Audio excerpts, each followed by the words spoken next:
Hello everybody! Welcome back to my video. So for today's video is unboxing na naman tayo. This is from Kimyos.ph. Ayan. Nagkakahalaga po siya ng 195 pesos together with the shipping fee. Yan, kasama na po si shipping fee. Siyempre, ano nga ba ang product na ito? Ito po ay ang lip tint and also lip gloss. Alright, ganito lang po yung kanyang lagayan. Super cute na cute po at super napaka parang maliit lang din talaga siya. So, ganito po ang kanyang lagayan. Naka-cellophane, naka-shining, shimmering, splendable. Alright, let's open it. And excited ako nito kasi ito po daw yung lip tint na super stay. Totoo nga ba? So, meron tayo ditong tatlong shades. Our hearts beat to the city streets. We began to feel the fire. We rise like tall buildings as the chemicals they take us higher. Alright, now look at that. This is our 3 product na nandito sa ating harapan ngayon. Alright. So, ganyan po siya kaliliit, guys. Ang cute po niya. Okay, ayan. Okay, alright. Yihi, ganyan lang po siya kaliit. And meron po siyang, I don't know kung mababasa ba natin dito kung ilang ml po siya. But anyway, mamaya is makikita natin kung ilang ml nga ba ang ating mga lip tint or lip cheek na ito. Let's go, let's swatch it. So, here we go. We are not using any filter po dito sa ating video for today. So, ganyan po talaga yung ating mukha. So, ang uunahin natin is itong si shades of number 7, si Raspberry. Ayun. So, bubuksan natin siya. Alright, and this is it.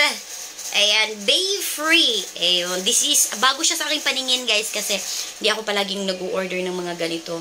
Alright, and this is for the first shades. Again, Raspberry. Raspberry ba?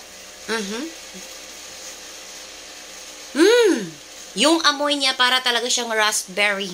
Murag naka, yung raspberry. Okay, let's try it.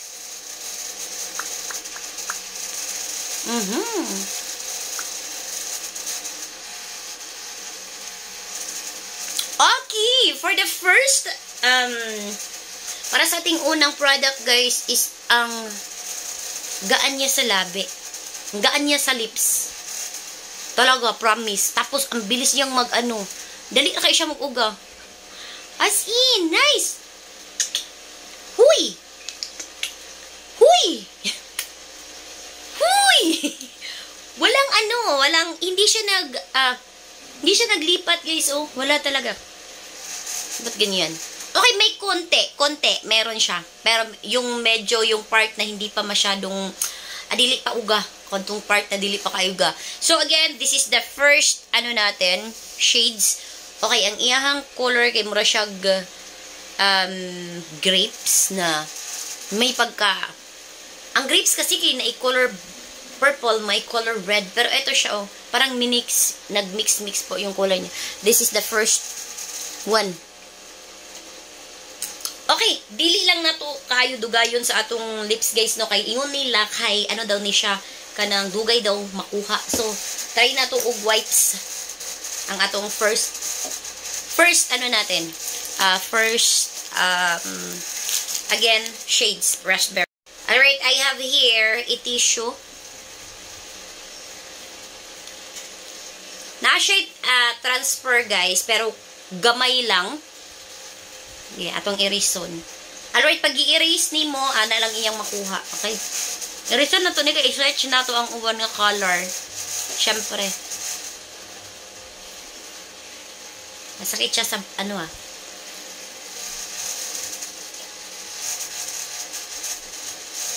Alright. Dili, di siya kaayo matanggal, oh. Wala, di siya natanggal, og ayo. Uy! Sakit na akong baba. And for the first shades mo to siya, pero wala siya kaayo natanggal. Now, let's proceed to the second shades. For the second shades, ito si number 6 or 06, tomato flavor. Tomato flavor. Alright, for the tomato flavor, pasang uyog-uyugon. Now, the moment of truth. Color tomato.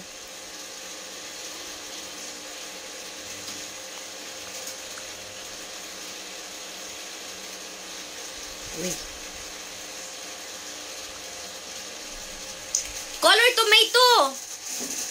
Mura jud siya color og kamatis, guys. Oh. Huy, ganahan ko ani nga product. Although dili siya as in kanang humot, dili gud siya as in nga kanang humot gud siya. Pero iyahang baho ka, dili pud siya sakit sa ilong, sakit sa imong panimaho. Dili pud siya inana.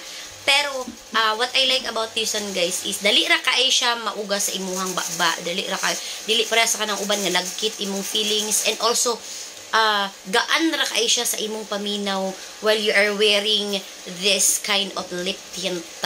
And also, mo ni ang atong shades, mo ni ang atong second shades, tomato, murag gid siya color og kamatis nga hinog. Yes, again, this is our pang-dalawang kulay, si tomato. Let's proceed to the next color. Next lip tint color is yung ating last one, si watermelon shades. Ito na, curious ako nito kasi si watermelon is my favorite fruit. So, try natin. And i-delete muna natin. I-erase muna natin itong nasa labi natin. Alright, and anyway guys, hindi ligid siya as in matanggal. So, wala ko'y mahimo ana kadigid siya dali-dali matanggal.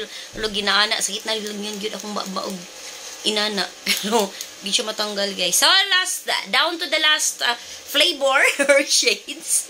Si watermelon shades. Okay. Amoyin natin si watermelon. Yung amoy niya is halos same lang naman sila lahat ng amoy.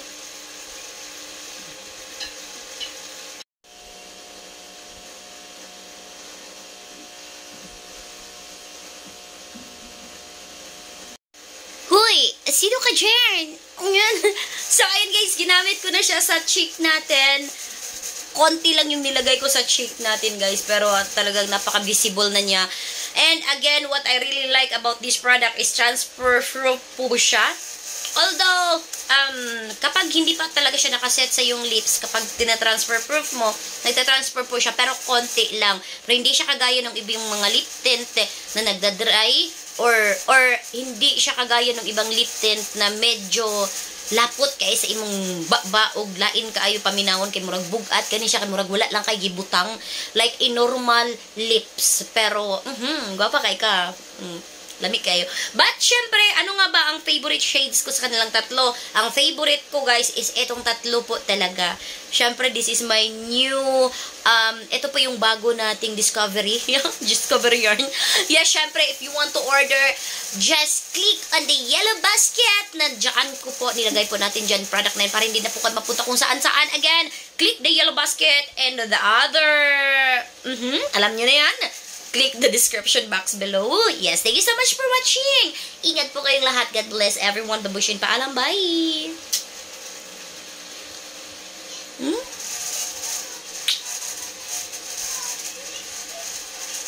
Watermelon! Ang lamig kayong watermelon po.